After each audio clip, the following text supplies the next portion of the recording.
Luchi. Buenas tardes a todos. Buenas tardes. Gracias por venir. Hola. Buenas tardes. Silencio, pues.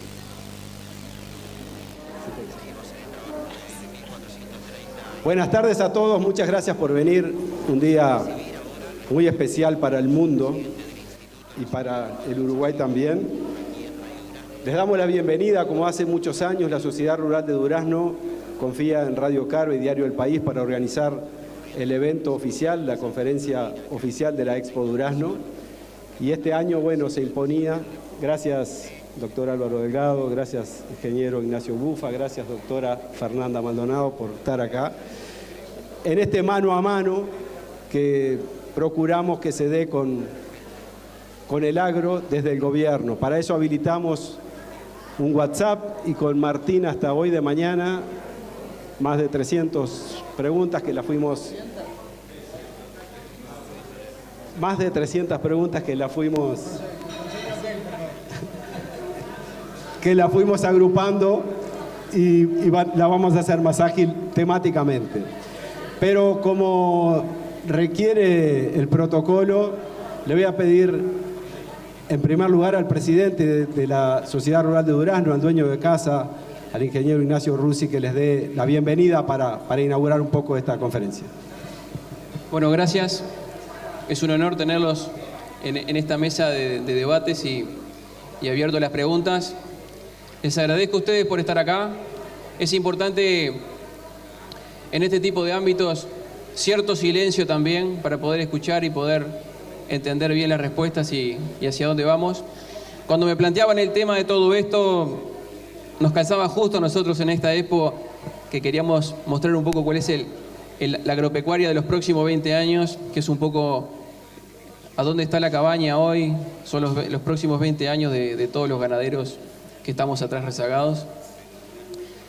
Junto con la charla de mañana, que es Porteras Adentro, qué cosas tenemos para hacer, Porteras Adentro, para poder hacer más sustentable una escalera tecnológica, y las charlas que vamos a tener el sábado, donde la industria y parte de la industria nos va a mostrar cuáles son los productos que tenemos que producir de acá a 20 años, por más que sean productos primarios, como les decía bien en la charla, son productos con valor agregado que nos traigan a todos el desarrollo agropecuario que necesitamos.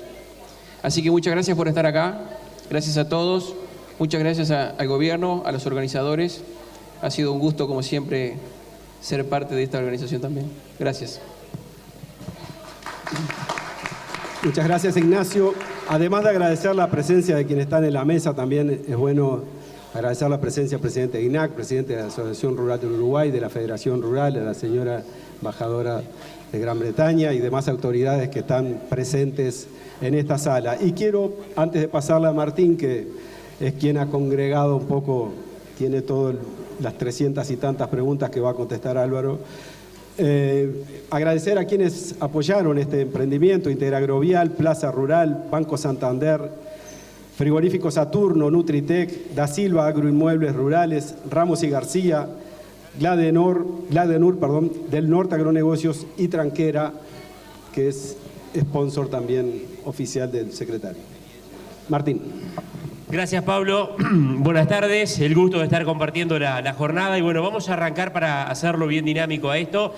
Pablo recién decía en la introducción, en el comienzo de la conferencia, hoy la mayoría nos despertamos con la noticia de la situación de Europa del Este, del comienzo del conflicto Ucrania-Rusia, la soja que llegó a $650, el petróleo a $100, una suba importante en el precio de los granos. Bueno, realmente estamos ante un escenario de mucha incertidumbre y vamos a comenzar justamente con el doctor Álvaro Delgado hablando de este tema, Álvaro, que tiene que ver justamente con el contexto internacional, porque no es ajeno indudablemente esto al sector agropecuario, antes de meternos ya en temas locales.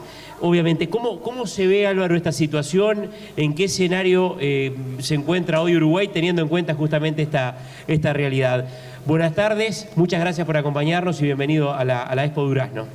Bueno, buenas tardes para todos. Martín, empezaste por lo más fácil. Sí, está. Gracias, Pablo, gracias, Martín, gracias al presidente de la Sociedad Rural de Durazno. Gracias a algunas autoridades de gobierno que me acompañan, está la presidenta de UTE, está el presidente del Banco República, está el presidente de INAC, está un amigo de muchos años, el senador Da Silva, que además me mandó el recuadro con el auspicio, me mandó un WhatsApp para decir, yo te auspicio. Y la verdad que cuando me dijeron que había 300 y pico de preguntas, yo me imaginé que además había un sorteo. Pero bueno, vamos a tratar de contestar las que se puedan. Yo, si me perdonás, antes de hablar del tema más difícil del día, pues un tema con el cual nos despertamos hoy y lo estamos monitoreando momento a momento desde el punto de vista diplomático. El gobierno ya se pronunció. El gobierno se pronunció en función de lo que es la invasión rusa a Ucrania, en defensa de la soberanía, en este caso del pueblo ucraniano y de la República Ucraniana. Y en estos días la Cancillería está haciendo algunas gestiones con otros países hermanos para poder hacer corredores humanitarios para uruguayos que viven ahí. Ustedes saben que eso tiene un enclave muy especial, ¿no? Un enclave geopolítico muy especial que tiene que ver con los combustibles, con el gas, con el petróleo y tiene que ver con los granos también.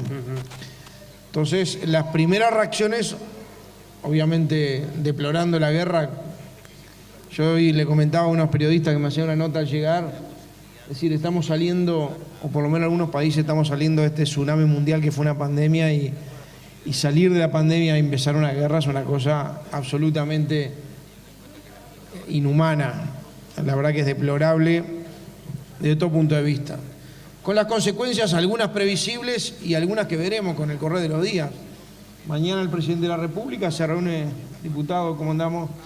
Mañana el presidente de la República se reúne con la ministra de Economía para evaluar, entre otras cosas, algunos efectos que ya hoy está teniendo esta situación en el mundo, entre otras cosas, en un precio del petróleo que hoy se disparó a más de $100. Recordemos la referencia anterior, que fueron sobre 90, para fijar los precios acá en función de la paridad de importación. Hoy tenemos una realidad diferente, pero además con todo un arrastre en las bolsas, principales bolsas del mundo, y que va a haber que estar monitoreando día a día. Pero yo quería empezar esta charla siendo un poco más abarcativo, porque, a ver, cuando nos invitaron a dar esta charla, y que además venía el presidente de la República, después de un viaje a Dubái, que tiene mucho que ver con lo que se va a hablar hoy, porque toda esa zona del mundo, vino el presidente de INAC también de una gira ahí por Oriente Medio, con Egipto, Qatar, Dubái. Mucho tiene que ver con cuáles son las cosas que Uruguay ofrece y cuáles son las cosas que demanda el mundo, por lo menos aparte del mundo. Y la verdad que me decía el presidente de la República hace un rato, me decía Conrado hoy, que hay una avidez muy grande. Entre otras cosas hay oportunidades también importantes en función de que uno a veces dimensiona muy lejos algunos mercados, pero quizás está tan lejos como otros mercados que compiten con nosotros. Por ejemplo, capaz que tenemos la misma distancia para exportar que la que tiene Australia, que es un competidor directo nuestro de nuestro producto. Estoy hablando particularmente de esos mercados y lo voy a decir especialmente porque Egipto acaba de habilitar más de 20 frigoríficos en Uruguay, ¿es así, Pepe, no? 30, 23 con el método halal, toda una oportunidad bien diferente, sobre todo para cortes de calidad. Y entonces empezamos a ver que Uruguay empieza a colocar producción y producción con agregado valor, que en definitiva es parte del desafío que tenemos por delante, no solo producir más, sino producirlo con calidad y poder agregarle todo el valor posible. A ver, estamos terminando el segundo año de gobierno. Saludar a la embajadora que está ahí, mucho gusto. La embajadora de Gran Bretaña. El segundo año de gobierno, la verdad que fue 2 años difíciles, difíciles.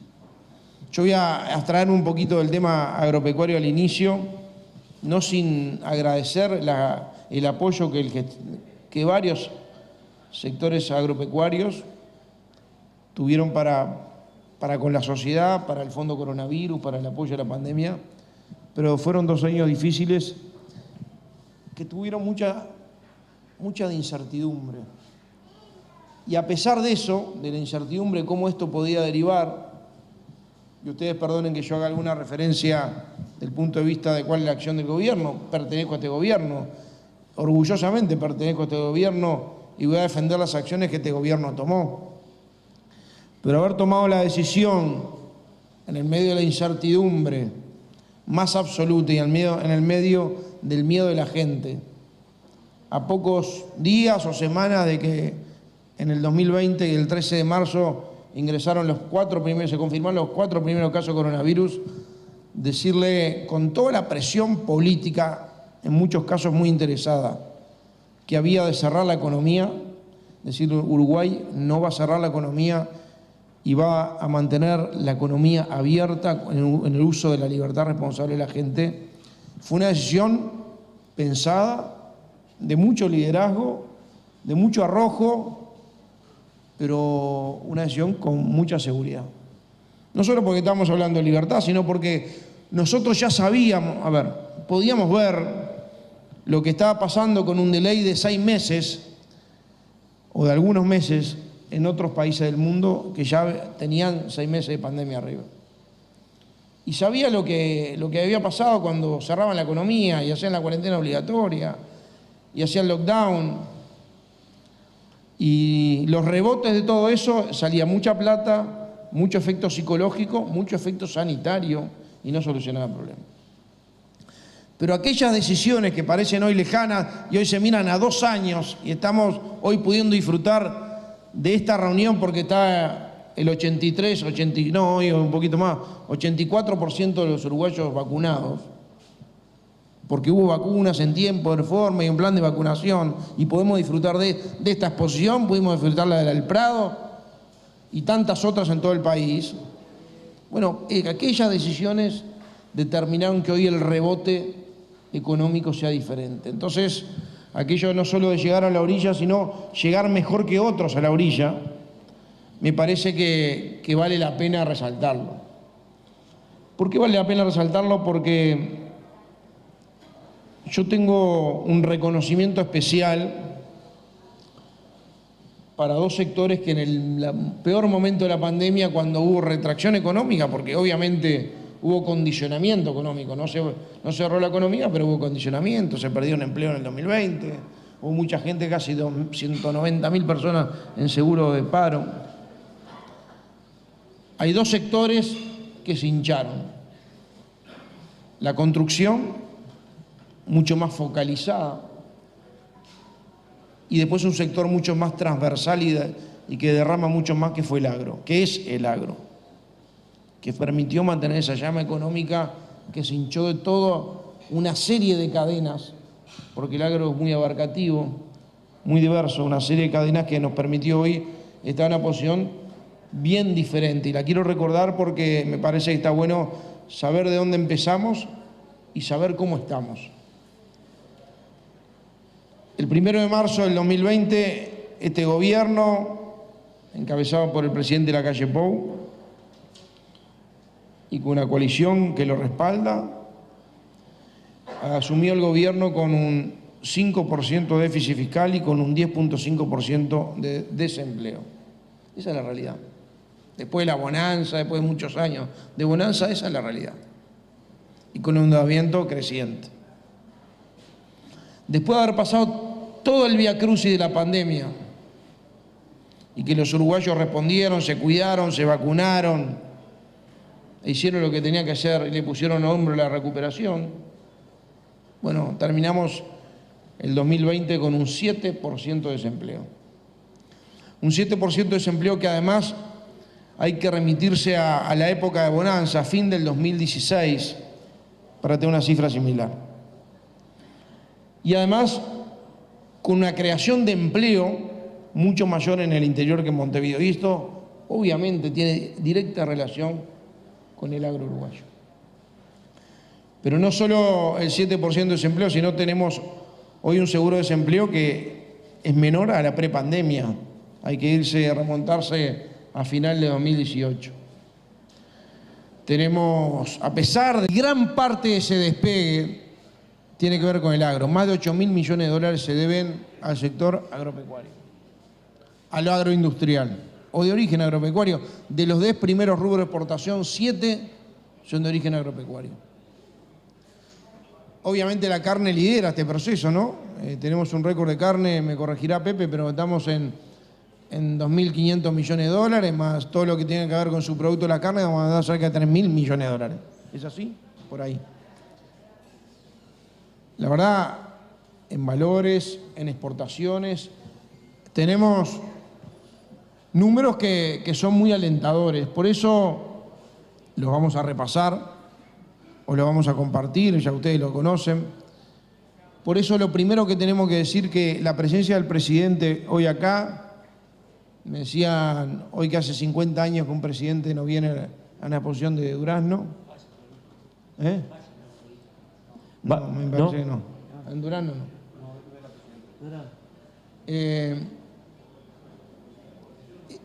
Que estemos hoy como secretario de la presidencia dando una charla en la Sociedad Rural de Durazno, que el presidente haya ido y haya hablado en la exposición del Prado, el vínculo permanente con las gremiales, implica un cambio de paradigma, porque son gestos políticos que tienen que ver con empatías, no son mucho más que ser socios.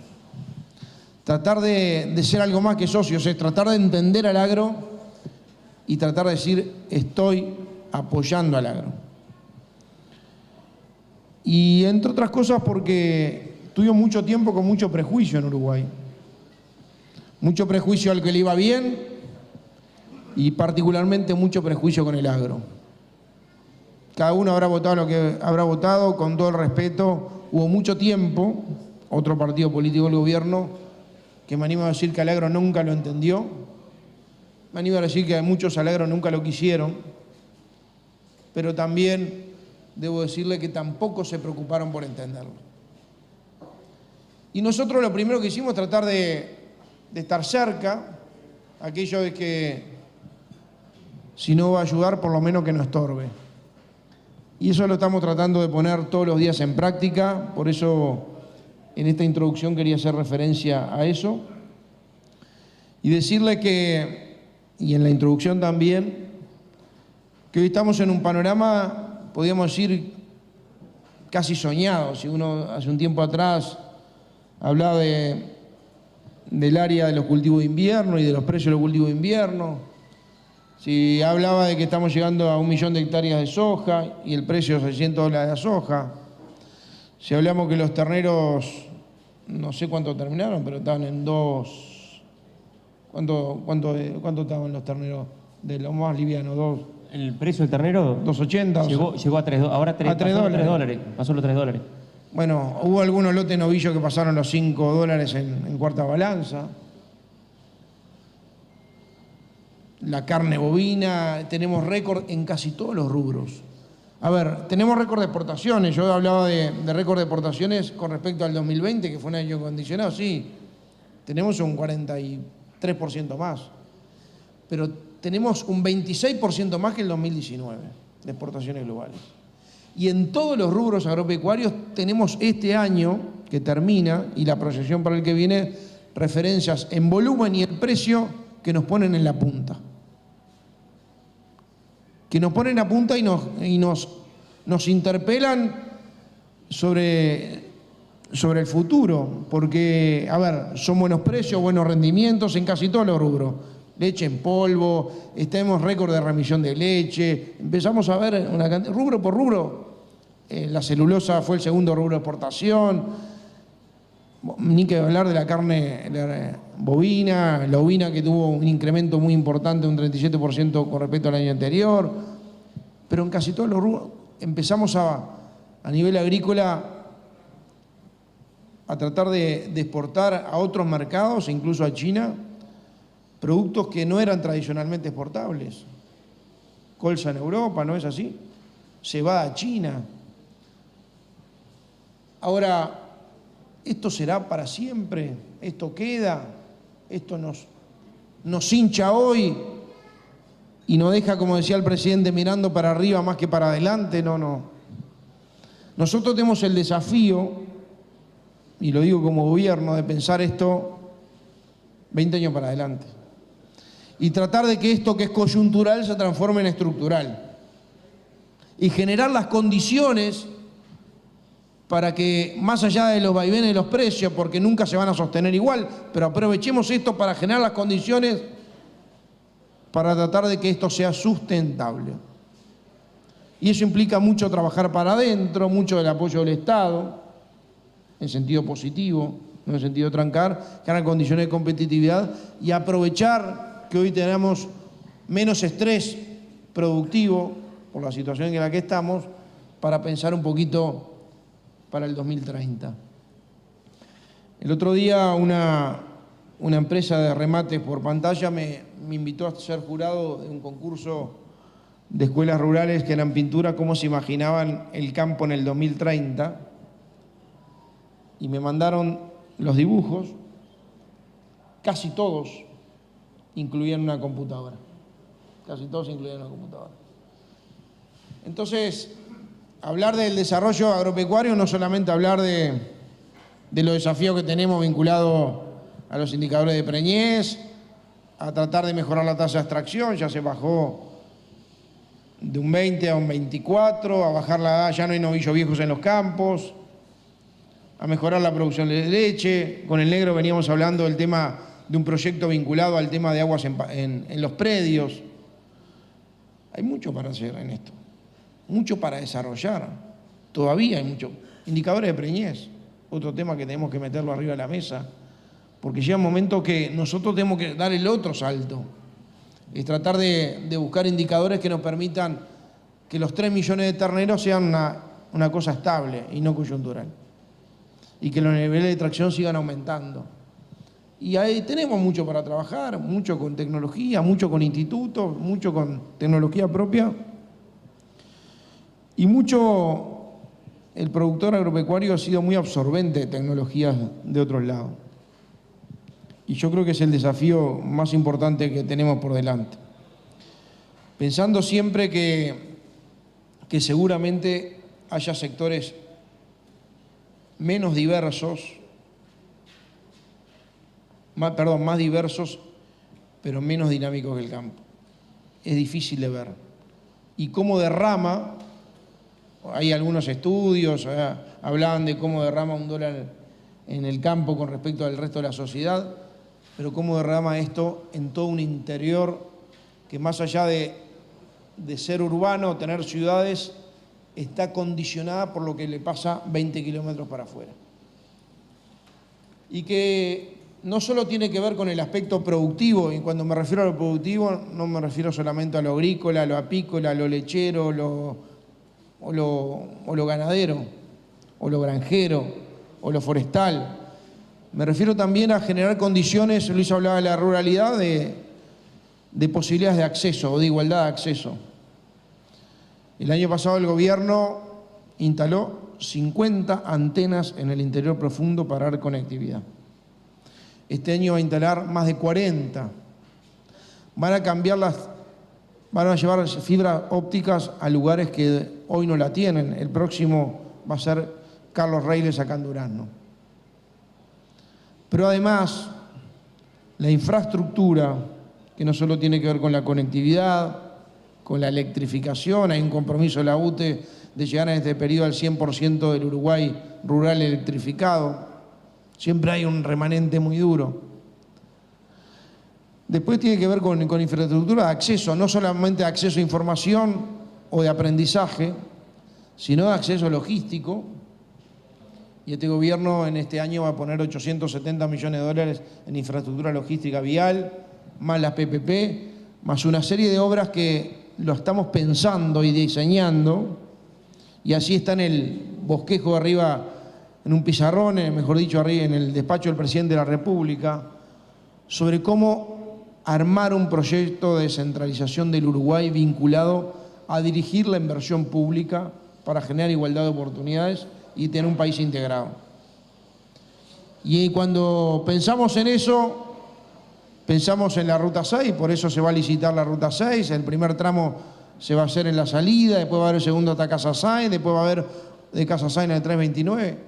El flujo de una zona mucho más deprimida, que con unos campazos que terminan dando, no sé, pero capaz que 200 kilómetros más de flete. Pero además el eje de la 14 y la 15 como rutas transversales, el arreglo de la 26, el puerto de Charqueada, Cebollatí, todas promesas de campaña que uno, cuando pensó qué es lo que le iba a proponer a la gente para ganar la confianza, pensó en un país obviamente muy diversificado, pero muy integrado. Así que con ese espíritu de ver el país en su globalidad, de generar igualdad de oportunidades, más allá de la coyuntura, el desafío que tenemos es que esto sea una oportunidad, que estos precios, que estos rendimientos, que esta área, que este ánimo sea hoy más que una oportunidad, lo transformemos en algo que permitamos hacerlo sustentable en el tiempo. Y reitero lo del principio, que para mí es muy importante porque tiene que ver con esto. Sientan que hay un gobierno que ayuda, pero sobre todo que entiende el agro, sin prejuicios, deseando que al agro le vaya bien, porque de eso gran parte del país, aquellos que nunca van a salir de una ciudad, se benefician, directa o indirectamente. Así que como introducción fue más que suficiente. Pero mirá que ya arrancamos con las preguntas, Álvaro, porque hay algunas también que después vamos a ir trasladando a Ignacio y a Fernanda. Uno de los grandes, o el buque insignia de este gobierno cuando comenzó, fue la ley de urgente consideración. Hoy está planteado el referéndum sobre los 135 artículos.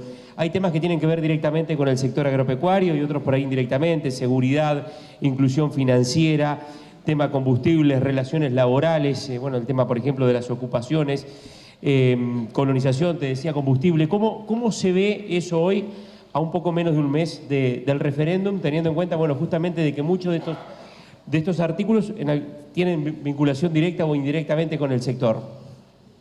Con el sector y con la gente, ¿no? Directamente porque obviamente estamos en una campaña del gobierno y del país tratando de informar a la gente sobre los artículos que el PIT-CNT y el Frente Amplio quieren derogar de la LUC, 135 artículos, que en realidad empezó el Frente Amplio, el PIT-CNT, tratando de derogar estos artículos de la LUC, después se llevó puesto al Frente Amplio, tanto se llevó puesto que le puso un presidente, pero, perdóname, un chivo tenía que pasar, Pablo.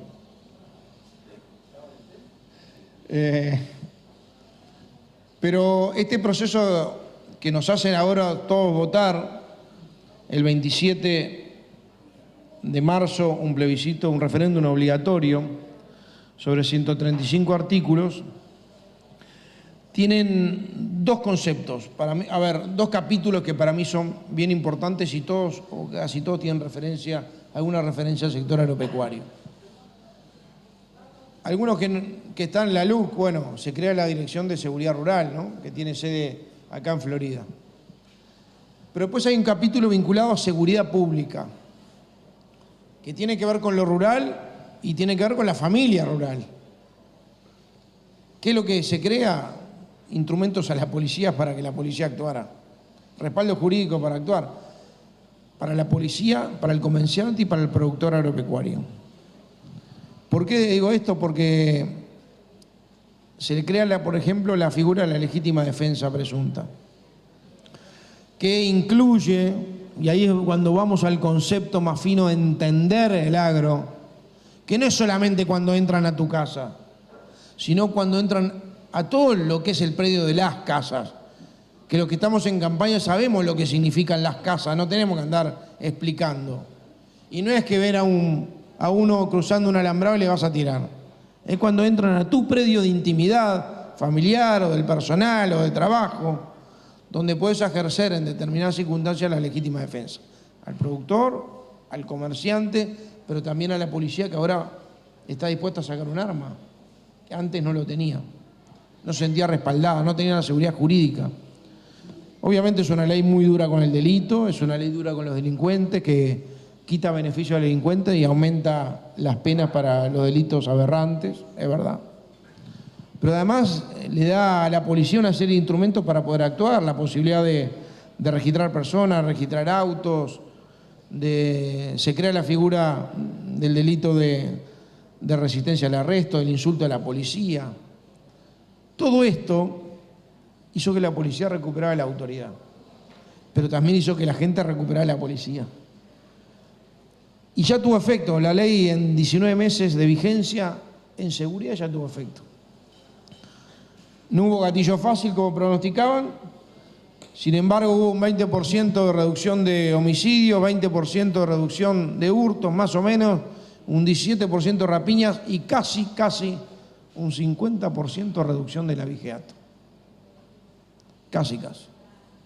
Entonces, cuando nosotros decimos no queremos derogar, es porque no queremos volver a estar como antes. Esta ley tuvo efecto y la policía actuó.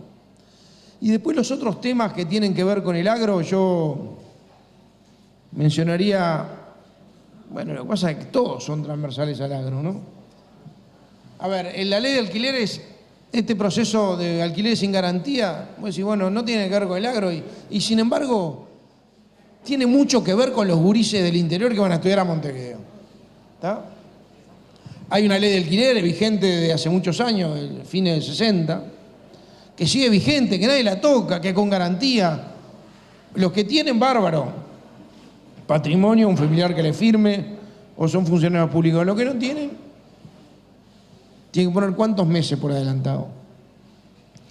Entonces, la LUC crea un sistema alternativo de alquileres sin garantía, con un procedimiento diferente, donde actúa también la justicia, en el caso de incumplimiento, que permite ser más dinámico. ¿Quién se beneficia? Bueno, se benefician los más jóvenes, que a veces no tienen familia que les firme, no tienen patrimonio, muchos abuelos que también terminan de agregados en la casa familiar, y se benefician los gurises de Durazno, o de Carlos Rey, o de La Paloma, o chileno, que tienen que ir a estudiar a Montevideo, entre 4 o 5 alquilan un apartamentito y le piden garantía de Montevideo. No le aceptan ninguna garantía de Durazno. Entonces tiene que ver con el agro. Obviamente tiene que ver con el agro. Con oportunidades, con igualdad de oportunidades. Y con libertad. Y con derechos. El tema de la portabilidad numérica es un tema estándar, no es solamente para lo del agro, pero es un ejemplo más de que uno mantiene su número de celular si quiere, y esto decían que obviamente iba a colapsar Antel, y Antel fue la empresa que más clientes ganó con esto de la portabilidad numérica en 40 días, ¿no? Que está vigente. Y en realidad los otros temas que tienen que ver con el agro tienen que ver con algunos de las normas, la libertad financiera y las normas laborales. Ustedes saben que en el gobierno anterior nos obligaron a bancarizarnos, a cobrar y por la vía pública, eso no se puede impedir. Esto también tiene que ver con el agro y sobre todo con la agroindustria. Hay varios ejemplos al respecto de situaciones bien complejas, de ocupaciones, de 20 que deciden por 200 o por 500 o por 2000 en alguna industria más grande que se dedica al rubro lácteo.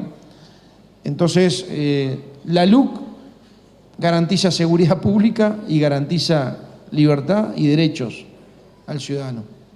Por eso nosotros estamos, y es una ley del gobierno, y creemos que es una buena ley, que ha tenido efectos positivos, y por eso es que estamos proponiendo no derogar con la papeleta celeste. Álvaro, te doy un descanso, le paso el micrófono al subsecretario. Permitime un segundito. Permiso, Álvaro. Ignacio Bufa, buenas tardes. Ignacio, tema tributario para el sector agropecuario. ¿Cómo se está observando la posibilidad de revisar justamente el esquema tributario del sector y particularmente impuestos de los denominados ciegos, aquellos que no van sobre la renta, sino que van sobre un aporte fijo. Buenas tardes y gracias por acompañarnos. Bueno, buenas tardes. Realmente un gran gusto estar en contacto con todos ustedes. Estás arrancando con preguntas bien fáciles, ¿no? Un centro. Bien. A ver, la estructura tributaria que tiene el sector... El primer concepto es que el agro no es importante por lo que pueda llegar a aportar de impuestos. El agro es importante por todo lo que acaba Álvaro de comentar, por ser un sector económico con una profunda impacto en la dinamización y en los efectos de encadenamiento. Por lo tanto, ponderar al agro la importancia que tiene en la economía estrictamente por lo que pueda significar su aporte tributario es una mirada bastante restringida de la relevancia que tiene el sector agropecuario. Dicho esto, también, como todo sector económico, tiene la obligación de tributar, como lo hacen todos los agentes que tienen una actividad económica. La estructura tributaria del agro fue mutando desde que se instauró la reforma tributaria, donde había un peso relativo muy alto a los impuestos asociados a la renta. Eso fue cambiando en el transcurrir del tiempo y se fue transformando en una estructura tributaria donde el peso relativo de los impuestos, que son ciegos, o sea que no dependen de la suerte o el devenir económico del sector, perdieron peso relativo. Teníamos una estructura tributaria que estaba casi 60-40, 60% era impuesto ciego, 40% impuesto a la renta. Los impuestos ciegos son impuestos que son malos, que son retrógrados, que están demostrados en el mundo de que no contribuyen y no son virtuosos a la hora de generar una estructura tributaria que permita que el sector se siga desarrollando. Por lo tanto, esa definición lo era antes en campaña y lo es hoy también en los mismos términos. Eso es malo. El compromiso que nosotros teníamos arriba de la mesa cuando se inició la campaña por parte del Partido Nacional implicaba la revisión de toda la estructura tributaria. Ese compromiso está levantado en nuestro compromiso por el país y es un aspecto que estamos discutiendo. Obviamente nosotros estamos asistiendo a 2 años en donde el mundo hubo un cambio absolutamente, el mundo cambió, el Uruguay tuvo que recurrir a poner dinero y mucho dinero y bien puesto está para la atención de la pandemia, en el mismo momento que también el Uruguay estaba poniendo 2.000 millones de dólares para la pandemia, en ese mismo momento se estaban ahorrando 600 millones de los gastos que son recurrentes del Estado. Por lo tanto, la discusión tributaria no es neutra a este escenario que acabamos de describir. No es neutra a un escenario en donde seguimos teniendo un déficit fiscal, en donde el compromiso es absolutamente controlarlo y esa discusión la que tenemos que dar en esta base, digamos, con estos elementos arriba de la mesa. ¿Queremos discutir el sistema tributario? Sí. ¿Estamos trabajando con economía? También. ¿Estamos integrando los equipos de ganadería y economía para avanzar en todos los procesos de cuantificaciones? También. Eso es un poco el trabajo que estamos haciendo con respecto a la reforma tributaria. Bien, me quedó en lo que es el tema de la LUC. Sí.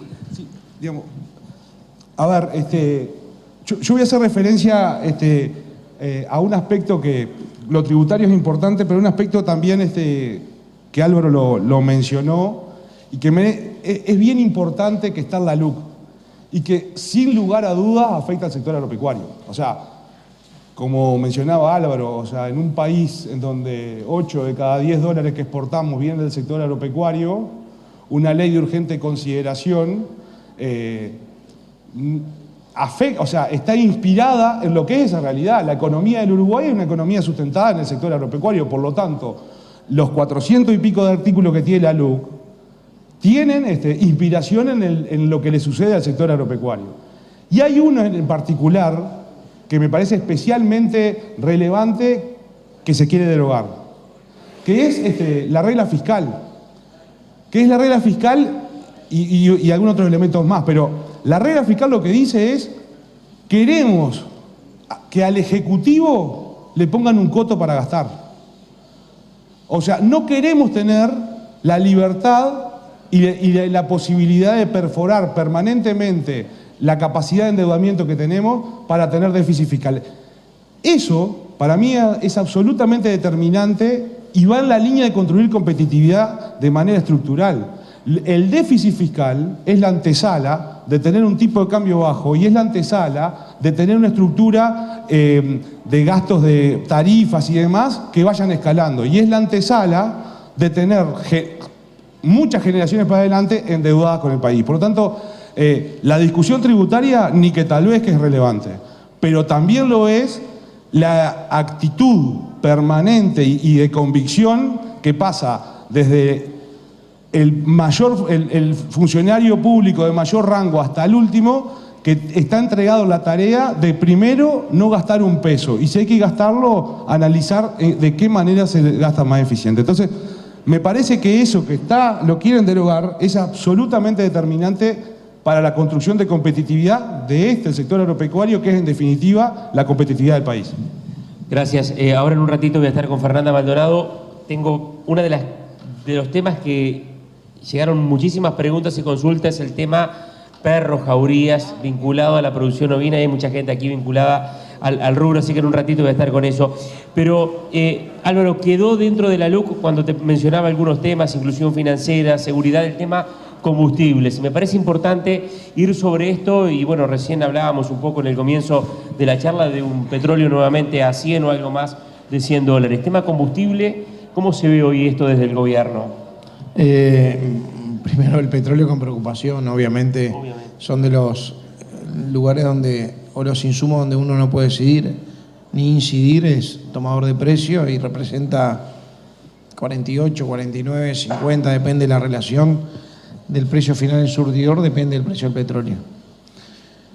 ¿Qué pasó con los combustibles y la LUC? En realidad, el proyecto original del gobierno no fue el que salió. Nosotros íbamos a hacer un proceso diferente de desmonopolización, con determinadas gradualidades, pero salió, y además lo más curioso, que salió por unanimidad.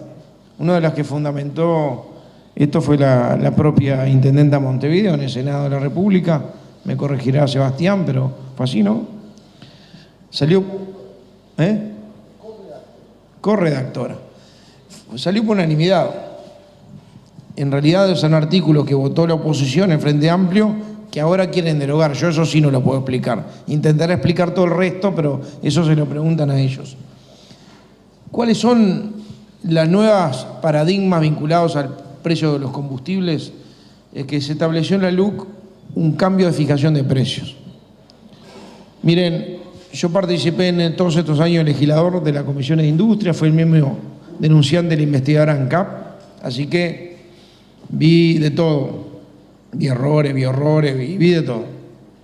Ahora, siempre que subía el petróleo, subían los combustibles. Cuando bajaba el petróleo, no bajaban los combustibles.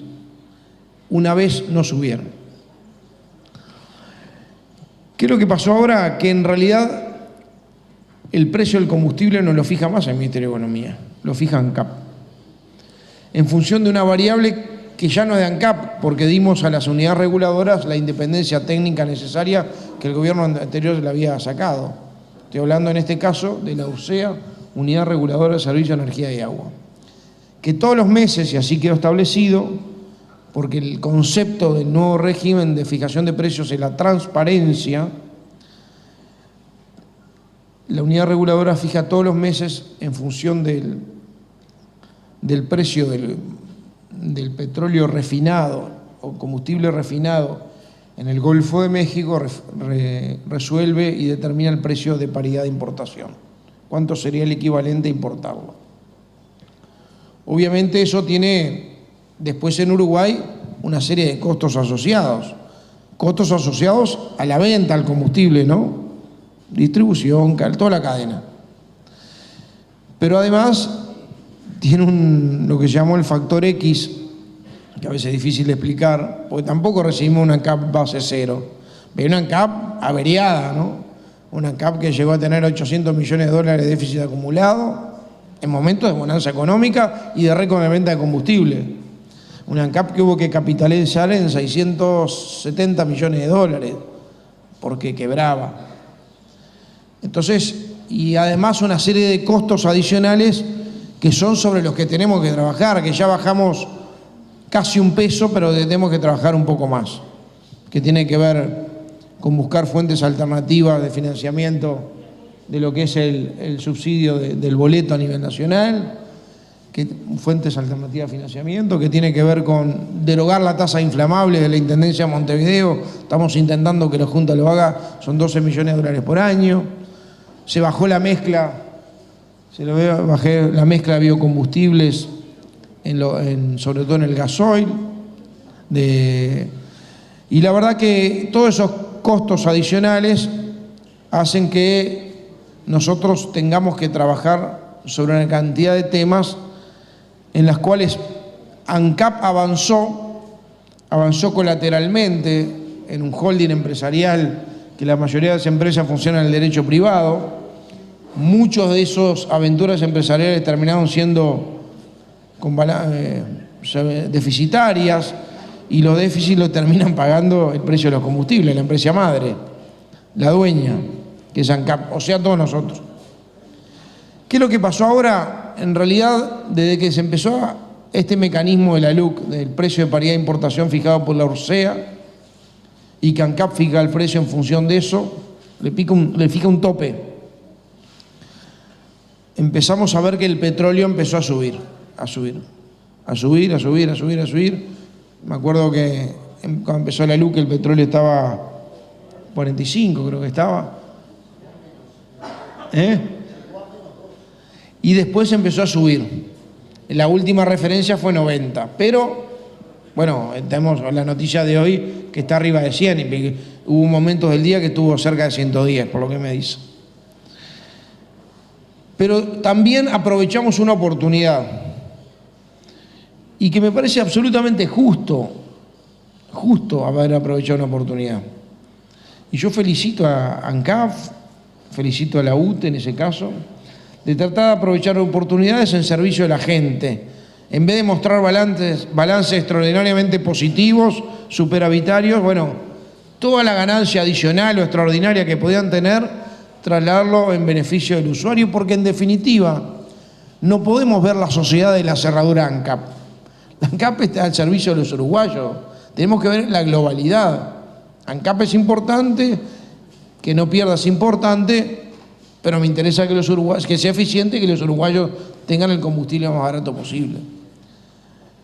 Y en estos últimos meses, a raíz de que UTE le está vendiendo energía, Silvia, si no me deja mentir, a Brasil y a Argentina, ¿no? Ahora Argentina, en esta nueva renegociación que se hizo, que se está vendiendo, la verdad, a precios importantes y cantidades importantes, que es una situación extraordinaria por déficit de los países vecinos.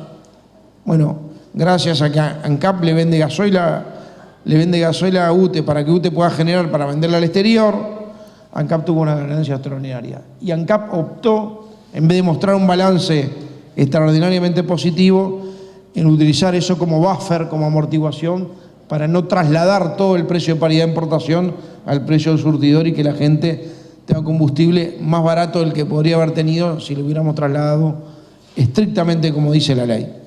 Eso es válido, es una decisión empresarial que yo celebro y me parece de absoluta justicia. Álvaro, ¿hay espacio para revisar el subsidio al boleto? Sí, yo creo que son de los temas que nosotros hablamos mucho en la campaña. Es muy complejo el tema del subsidio al boleto.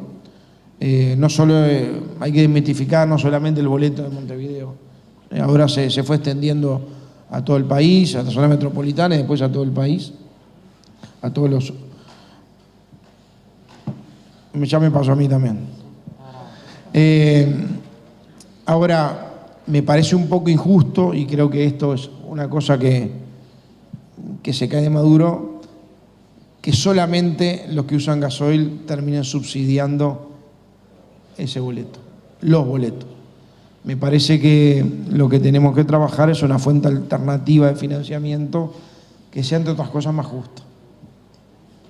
Pasemos otro de los temas, y recién lo decía, vamos a darle la bienvenida a la doctora Fernanda Maldonado, directora del Ministerio de Ganadería, Agricultura y Pesca. Fernanda, tema jaurías, producción ovina, el tema Instituto de Bienestar Animal, tema que además desde la Federación Rural previo a lo que es tu ingreso al ministerio se trabajó mucho, trabajaste mucho. ¿Cómo se observa hoy esto desde el Poder Ejecutivo? Buenas tardes y gracias por acompañarnos. Bueno, muchas gracias. Buenas tardes, muchas gracias por la invitación. Bueno, primero manifestar que la verdad es un placer estar aquí nuevamente por la Rural de Durazno. Nos hemos encontrado con muchos amigos que hace tiempo que no veíamos y bueno, un poco lo que decía Álvaro, ¿no? Gracias hoy al éxito en el tema de las vacunas, a la responsabilidad de los ciudadanos que han concurrido y nos vemos y nos podemos dar esta oportunidad. INBA, Instituto Nacional de Bienestar Animal, hablando de la ley de urgente consideración, bueno, es una de sus creaciones, el Instituto de Bienestar Animal, recogiendo un compromiso que nosotros hicimos en campaña y que después fue adoptado por lo que es la coalición de gobierno. Se crea el Instituto de Bienestar Animal sobre lo que ustedes conocen como la Comisión de Tenencia Responsable y Bienestar Animal. Se le da otras potestades, se reafirman las potestades que tiene y hay un aspecto muy importante que es que se incluye el sector privado en lo que es la gobernanza del instituto. Antes el sector privado no estaba incluido en los ámbitos de decisión que abordaban el tema del bienestar animal. Eran parte de un órgano consultivo que prácticamente no funcionaba. Aquí hay que poner sobre la mesa el tema bienestar animal, no solamente el tema jaurías o perros, que sí sabemos que es un tema urgente, pero me gusta resaltar esto, es decir, estamos hablando de bienestar animal. El otro día compartíamos con la embajadora de Gran Bretaña en una mesa de intercambio sobre la producción ovina y uno de los aspectos que se destacaba era el tema del bienestar animal. El tema del bienestar animal que nos compete en lo interno, en lo nacional, por un tema ético, un tema de responsabilidad, que la producción hoy está llevando adelante porque más allá de la creación del INBA hay mucha institucionalidad agropecuaria que viene trabajando en la materia, que viene investigando, que viene certificando incluso. Tenemos a Línea, tenemos al Instituto Nacional de Carnes, tenemos al Secretariado Uruguayo de la Lana, lo que a institucionalidad privada se refiere, es decir, el plan agropecuario. Se ha avanzado mucho, nosotros tenemos que dar un paso más hacia los estándares mínimos en bienestar animal, que sabemos que es muy importante y que también nos presenta como país hacia afuera. Entonces, primero me parece que es importante resaltar eso.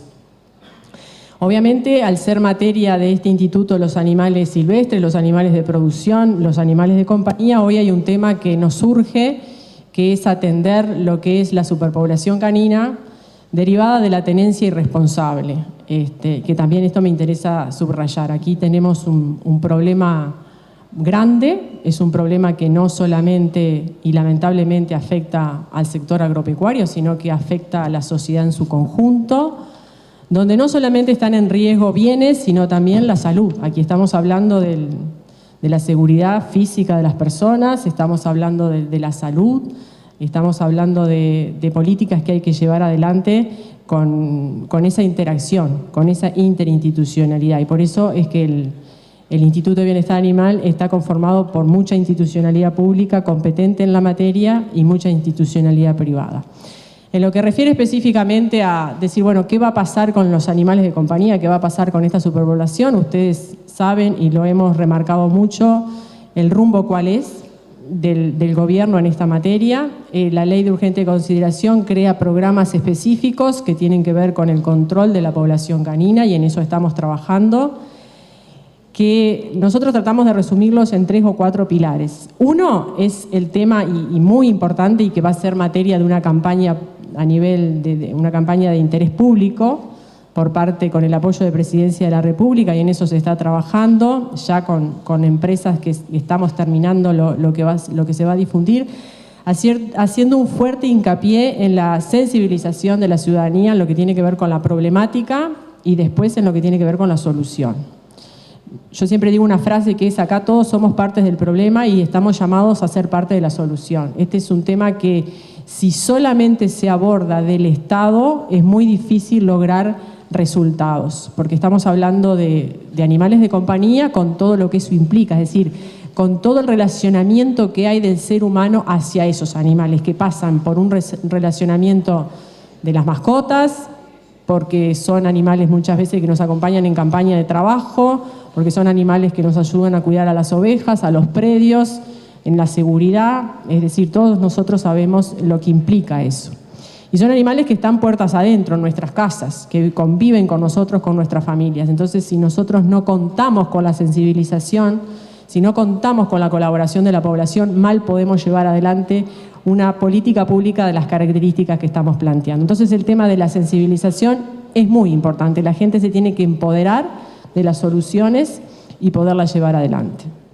Después, un programa de control de la población canina basado en la identificación de los animales y en la esterilización de los animales. Son obligatorias hoy la esterilización y la identificación. Yo pondría primero la identificación y después la esterilización. En el caso de la esterilización puede haber excepciones, en el caso de la identificación no. Es necesario identificar a los animales.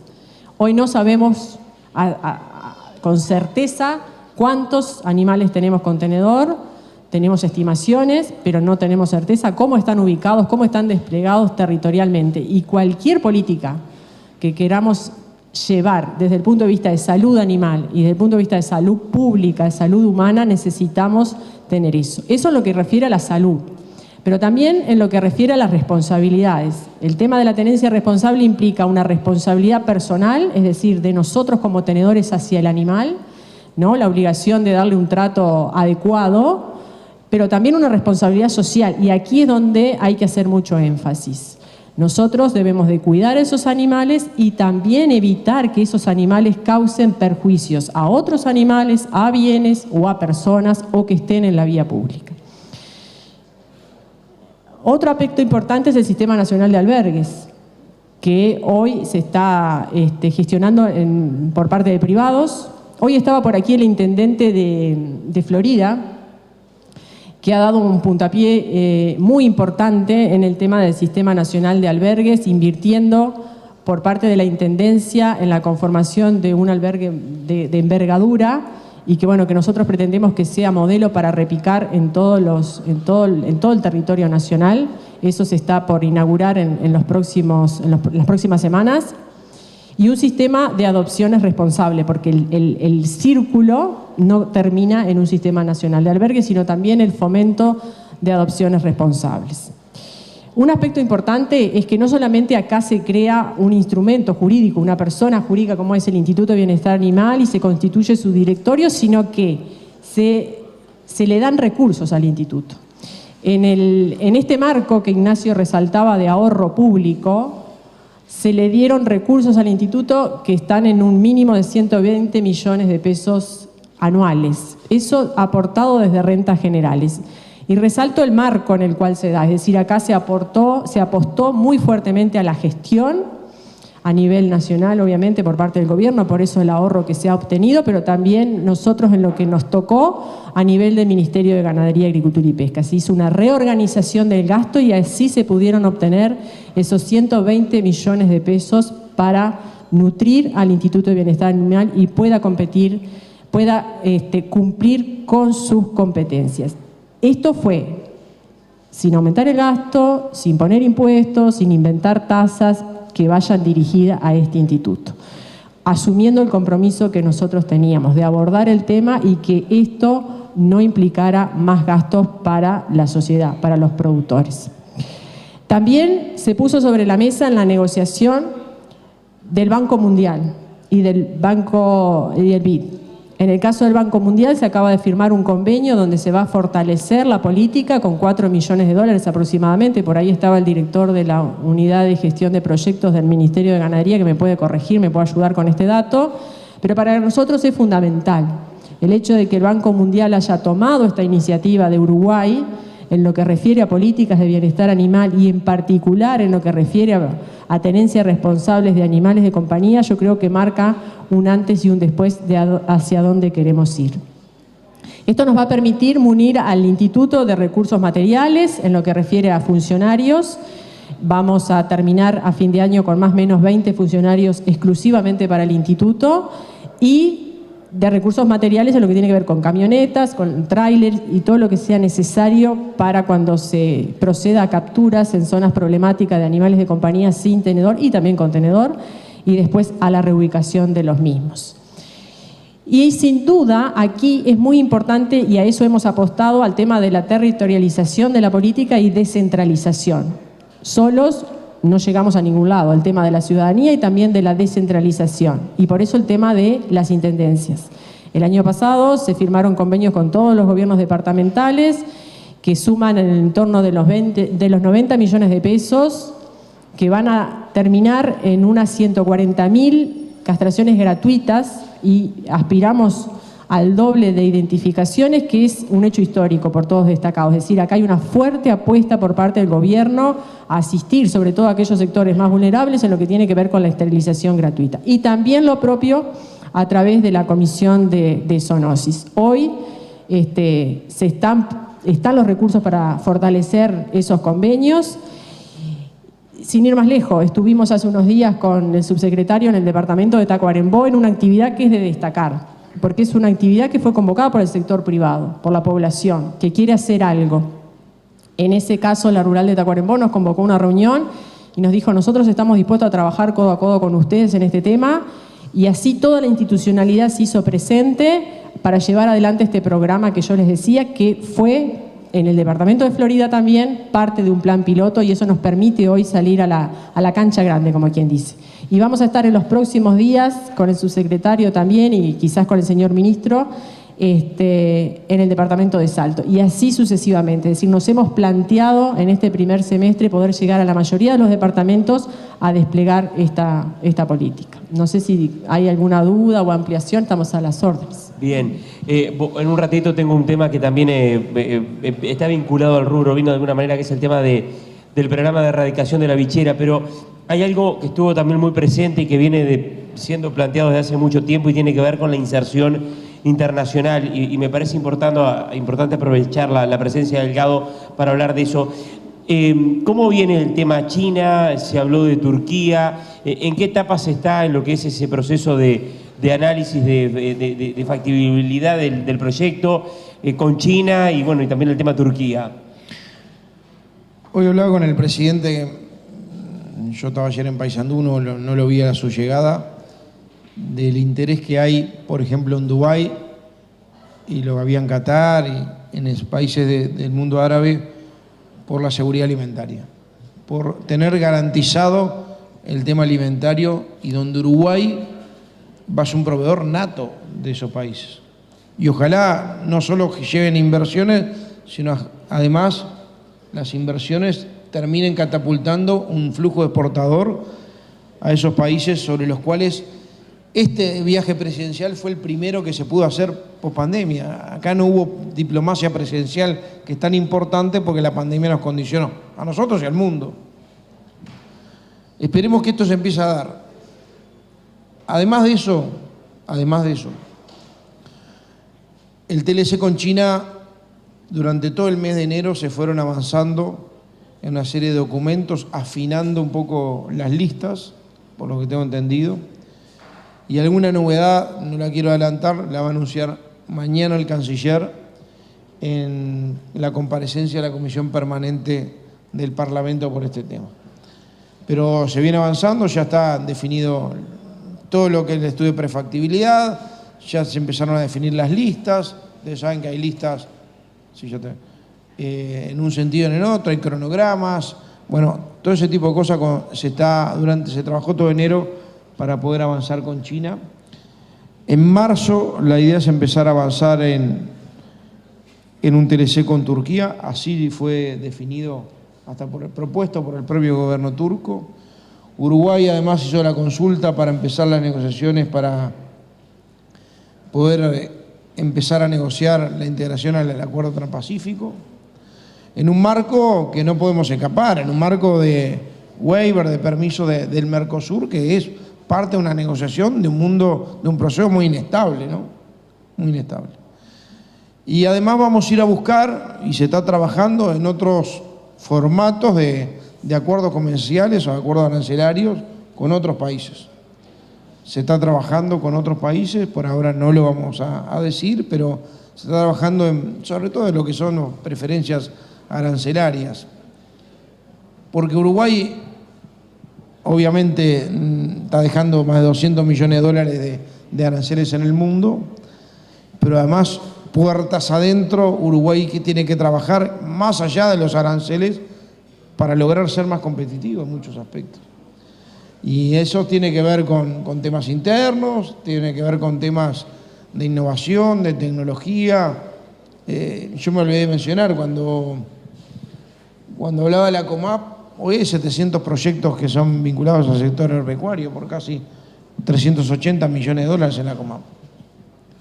Hay procesos que empezamos a pensar el Uruguay para adelante, el agro para adelante, que tienen que ver con la mejora tecnológica y la competitividad. El Ministerio de Ganadería está en un proceso incipiente, creo que lo está trabajando con la Agropecuaria de Dolores, fue un compromiso que asumimos en su momento en la campaña electoral, un sistema de seguros agrícolas, donde va a haber un programa piloto con seguros subsidiados, casi el 25% del costo del seguro agrícola. Se está trabajando en liberalización de eventos genéticos que estaban trancados hace mucho tiempo en el país. Se está trabajando en un programa piloto de encalado de campo que hace que los fertilizantes tengan mucho más eficacia y eficiencia en los campos. Todo ese tipo de cosas, de avance tecnológico, hoy quizá no tienen mucha prensa, pero tienen que ver también después con el aspecto de la competitividad. Y obviamente se está trabajando en otros aspectos que ya tienen que ver con reducción de costos, desde lo fiscal, de lo impositivo, mejor dicho, y de algunos costos operativos. Está la presidenta de UTE, recién hablábamos con ella. UTE aprobó una reducción del 15% para todos los regantes, aprobó recientemente además una tarifa especial para utilizar el precio para horas de riego del precio del llano, ¿es así, Silvia? Y no el del, ¿cómo se llama? El del pico, el de la punta, para tener tarifas más competitivas. Se está trabajando hasta hoy para trabajar con una rebaja para el sector lechero, que es energointensivo, por lo menos en lo que tiene que ver con tanque de frío y todo ese manejo. Pero además hay un tema fiscal que es donde nosotros estamos trabajando en la nueva decreto reglamentario del COMAP con mayores beneficios que incluyan el sector agropecuario. Se acaba de firmar el decreto que mantiene algunos beneficios para el crédito fiscal para los productores que tributan IMEVA para poder generar crédito fiscal para el IVA del gasoil. Y se está trabajando un poquito en la estructura un poco más tributaria sobre las deducciones del IRAE, que es un tema que está trabajando el Ministerio de Economía con el Ministerio de Ganadería. Inserción internacional, que es clave, porque Uruguay es un país agroindustrial y agroexportador, y ya lo vimos en los niveles de los 10 primeros rubros, 7 son de origen agropecuario. De 11.550 millones, 8.100 millones de dólares vienen de origen agropecuario. O sea, nos da la dimensión de hacia dónde tenemos que ir. Tenemos que hacer los deberes para afuera, para entrar cada vez con menos costos y hacer los deberes para adentro. Nosotros ayudando y los productores innovando o aplicando tecnología. Y acá también tiene mucho que ver cómo nos imaginamos el agro del futuro, que está muy asociado a la tecnología, muy asociado... A ver, nos imaginamos 20 años para atrás y cuántas cosas vimos que fueron cambiando en el agro, ¿no? Cuánta tecnología aplicada, cuántos niveles de productividad, cómo fue cambiando el agro, más allá de los altibajos de los precios, porque es fácil plantear esto con un novillo a $5, o un ternero casi a 3, un ternero liviano a 3. Con las sojas $600, es más fácil. Pero había que plantear y tomar tecnologías de manejo que mejorar la productividad y la eficiencia con otro tipo de circunstancias. Y bueno, y ahí trabajaremos el tema del agua, que es un tema que es un alimentante bien importante para depender menos de mirar para arriba, como decía el presidente. Y en definitiva, una serie de medidas que el gobierno está pensando de estímulo que seguramente sean parte de algunos paquetes de estímulos que en la pospandemia, porque vamos a empezar a hablar de la pospandemia, ¿no? De que tiene que ser una agenda de desarrollo, Y quería mencionar además, vinculado a las relaciones laborales, que también tiene un cambio con respecto a gobiernos anteriores. Que no es menor, yo creo que el Ministerio de Trabajo, está el ministro Mieres hoy acá, ha tenido un rol hoy de articulación y de mediación, no de parte, sin prejuicios, tratando de cumplir el rol que le asigna la ley, que es tratar de buscar el equilibrio entre empleadores y trabajadores, y que de vuelta el péndulo está en el medio. Y tanto el grupo del convenio Consejo de Salarios, que hicieron los convenios colectivos Grupo 22, que implica ganadería, agricultura, el Grupo 23, que implica granja, y el Grupo 24, que implica forestación. Bueno, sobre todo el Grupo 22, que es un rubro que es al cual nos estamos refiriendo, en los últimos acuerdos de convenios colectivos no hubo intervención del Estado, hubo acuerdo entre trabajadores y empleadores. Antes lo que pasaba es que el Estado decretaba, y en este caso el Estado se abstuvo. Me parece también es una señal positiva. Álvaro. Y además de algunos desafíos que vienen para adelante que tienen que ver con lo paraarancelario, ¿no? El tema del carbono neutro y una cantidad de cosas más, que son temas que se vienen que hay que poner en la agenda. Álvaro, China, ¿confían en que se firma en este año a partir de ese proceso y de ese avance del que tú recién mencionabas? Es difícil poner fecha, ¿no? Es difícil poner fecha. Lo que sí te puedo decir que la voluntad del gobierno chino manifestada en una carta y después en varias expresiones a nivel gubernamental, en 10.000 Zoom que se hicieron, van en ese sentido. En la voluntad del gobierno uruguayo está y estamos trabajando. Acá se consultó a todos los actores por parte de una comisión que la lideraron 2 funcionarios de Cancillería de Economía, a todos los actores, participa el Ministerio de Ganadería en todo lo que tenga que ver. Ya sabemos que China es el principal comprador de casi todos los rubros agropecuarios que vendemos, en algunos incrementales año a año, aunque ahora empezaron a aparecer algunos para generar multimercados, que nos da también esas oportunidades, pero China ha venido demandando cada vez más, ahora carne ovina, o sea, es un mercado que demanda y demanda, para nosotros es una prioridad. Bien, vamos a aprovechar el tiempo porque sé que tenés un compromiso ahora en un ratito.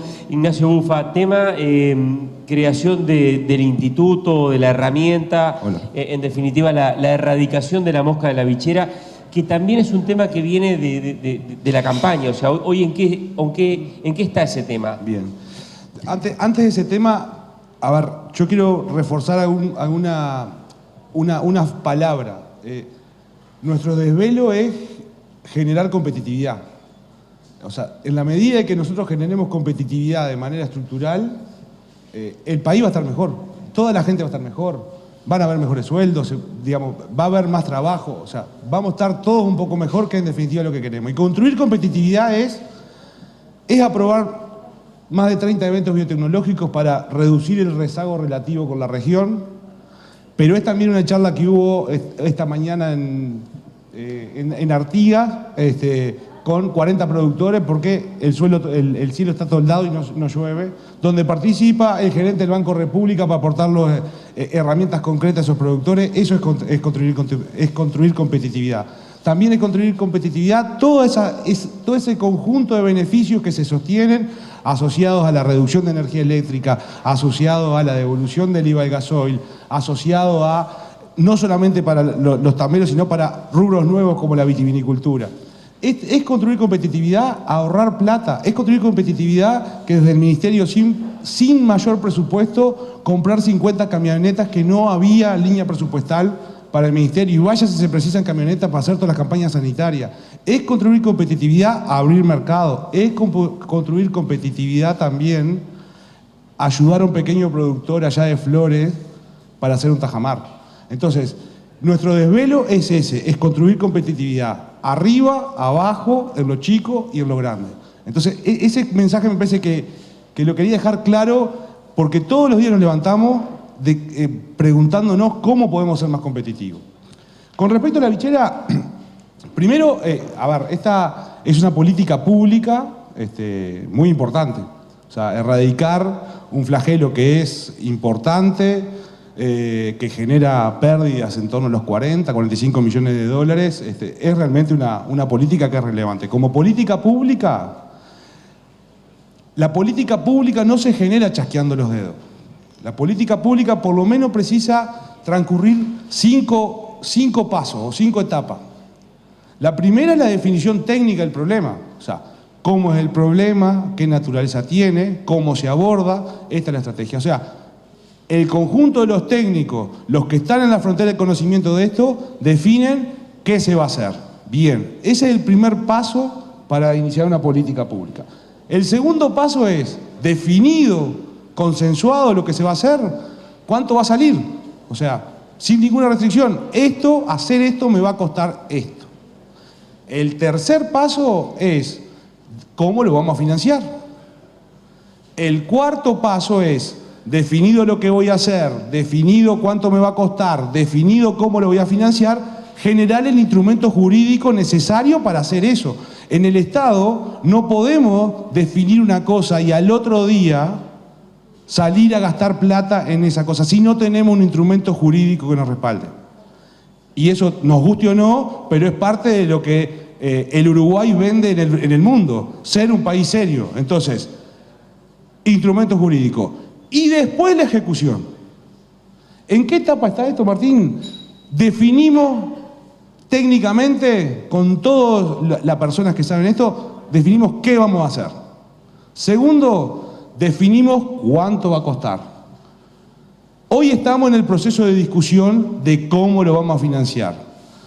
Hace 15, 20 días el ministro envió una nota a Campo Unido, que son el conjunto de las gremiales del país, en donde proponía que en el mes de marzo las gremiales pusieran a consideración del ministerio las diferentes alternativas para financiar esto, porque también esto se ha generado, digamos, con una premisa de que el sector privado lo iba a financiar. Entonces, esto es una política pública muy importante, y como toda política pública se hace con la seriedad que le corresponde a diseñar una política pública. Y esas son las etapas, y en ese proceso estamos.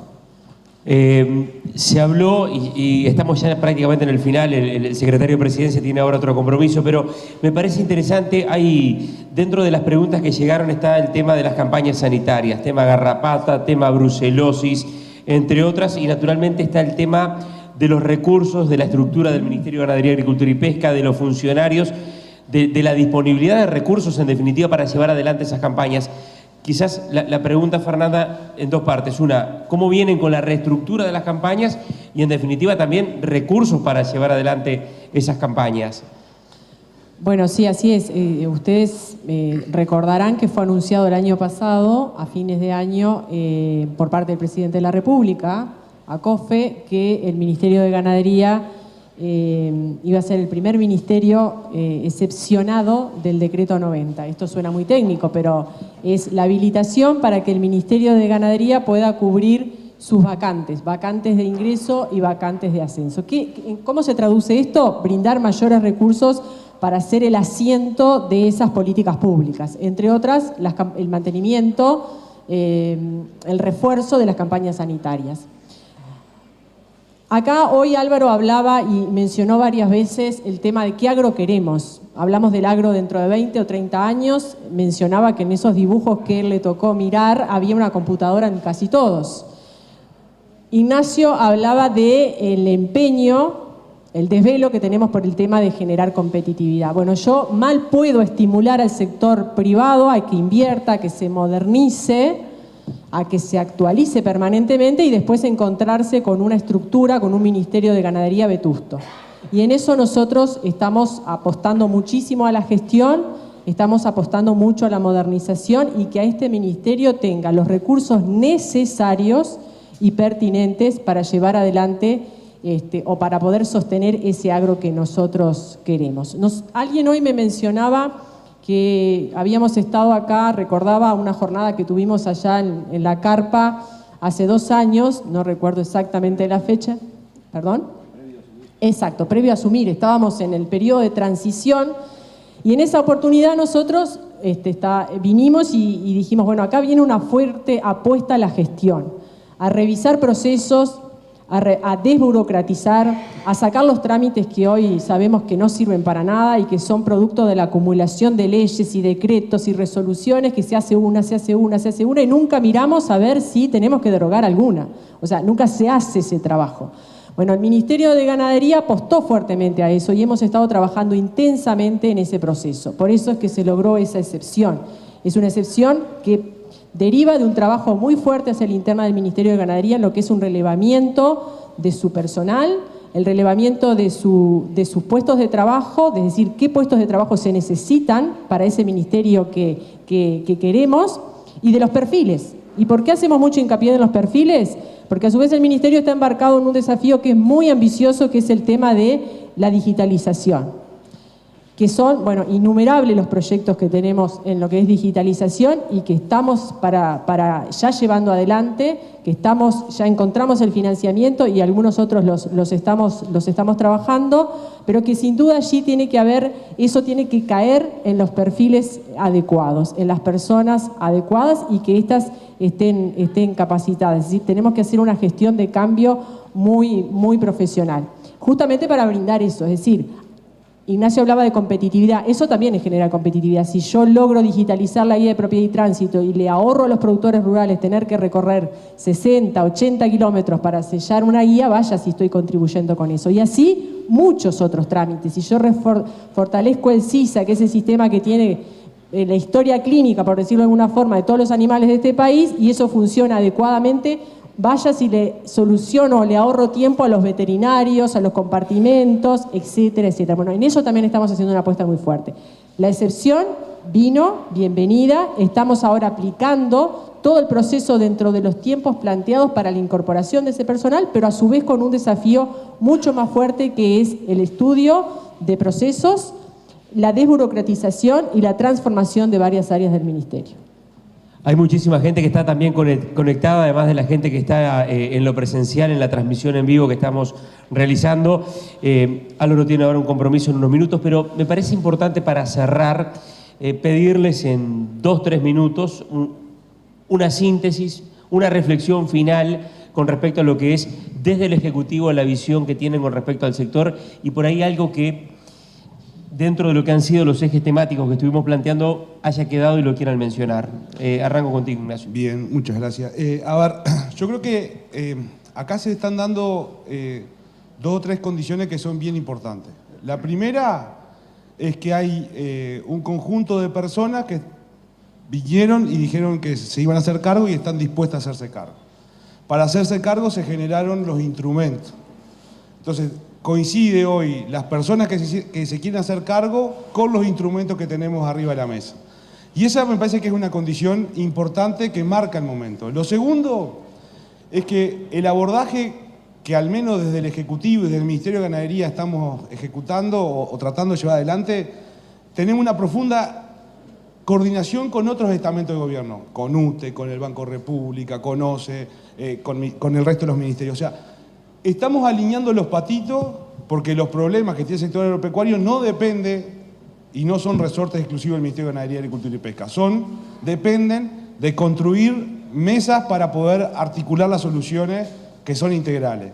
Y ahí destacar, quizás digamos, a riesgo de ser injusto, el rol del Banco República. Nosotros estamos pensando del agro del mañana, y el agro del mañana probablemente implique inversión. Y ahí destacar primero el cambio notorio del Banco República para con el sector productivo y en particular con el sector agropecuario, en donde en el mismo día que decretamos emergencia agropecuaria, en ese mismo día el Banco República lanzó una línea de crédito más que espectacular para un productor que quisiera paliar la situación de seca. Eso me parece que esa es la lógica de construir que tenemos desde este gobierno. Y la tercera cosa es que somos más conscientes que nadie de que la tarea nunca está acabada, de que como estamos hoy, estamos lejos de como queremos. Por lo tanto, este es un gobierno que, como siempre dijimos, de un lado de la mesa vamos a estar nosotros, del otro lado, quien venga con los problemas. Gracias, Ignacio. Voy a cerrar enseguida contigo, Álvaro. Fernanda, ahí está. Te pido también, Fernanda, una reflexión para ir redondeando con respecto a la visión que se tiene, en este caso, desde el Ministerio de Ganadería con respecto al agro. Bueno, un poco cosas que ya se manifestaron acá y que me parece que es muy importante resaltar. Primero, eso de entender y de estar cerca.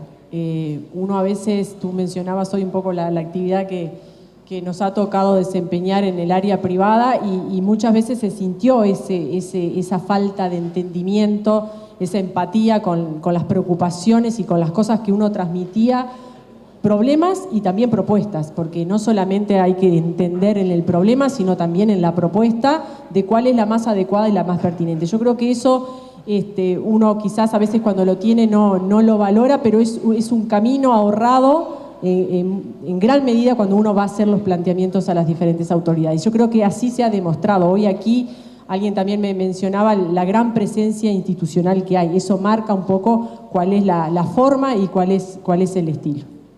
Gracias. Álvaro, antes de cerrar, pasale un poquito a Pablo el micrófono, porque Pablo fue el encargado de armar todo el resumen, de filtrar todas las preguntas, de armar los diferentes bloques temáticos, y después el que fue tirando acá las preguntas fui yo, Pablo. Pero estuviste, si me pasabas recién un mensaje, siguiendo algunos de los números de la gente que ha estado siguiendo a través de la plataforma de Rurales El País, de Carve, de las redes sociales, un poquito también la gente que nos está siguiendo también. Porque una de las cosas que nos ha dejado la virtualidad es esto, que también hay gente que naturalmente está ahora aquí en el salón, pero hay mucha gente que nos está siguiendo también a través de internet. Exactamente, y mano a mano con el agro se ve que era necesario porque han explotado las redes sociales y han explotado la transmisión en vivo.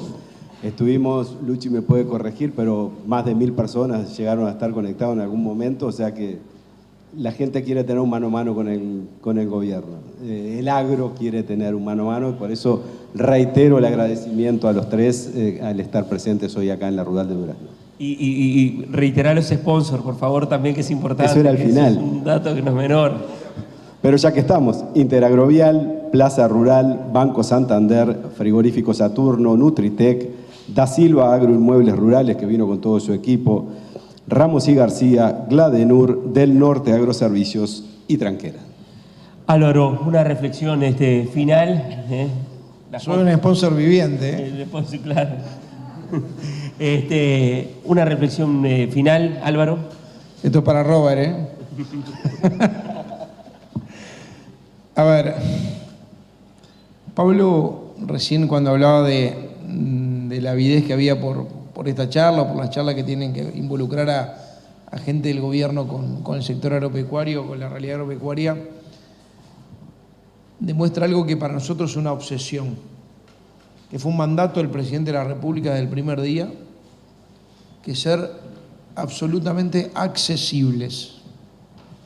Y eso es una condición que debería ser natural de cualquier gobierno, pero a veces lo natural no era tan natural.